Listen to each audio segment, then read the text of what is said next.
Did you know that too much or too little radiator fluid can cause major engine damage? Let's talk about why maintaining the right fluid level is crucial for your car's health.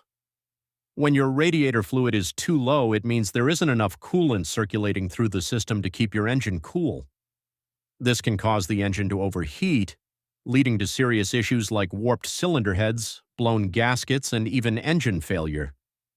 Regularly check your fluid levels to avoid these problems. On the flip side, if the fluid level is too high, it can create excess pressure in the system. This can cause the radiator cap to fail or lead to leaks.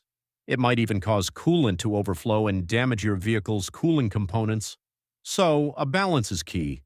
To keep the right fluid level, make sure your engine is cool before checking the radiator or reservoir. Open the cap carefully and check the fluid level against the minimum and maximum markings. If it's low, add the recommended coolant mixture. If it's high, drain some out, but be careful not to overfill it.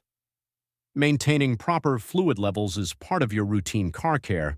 Not only will this help avoid overheating and engine damage, but it'll also extend the lifespan of your car's cooling system. Checking it regularly ensures you're always ready to hit the road safely. So, next time you check your engine, don't forget to look at your radiator fluid level. It's one small step that can save you from major repairs down the road. Thanks for watching, and make sure to like and subscribe for more helpful tips.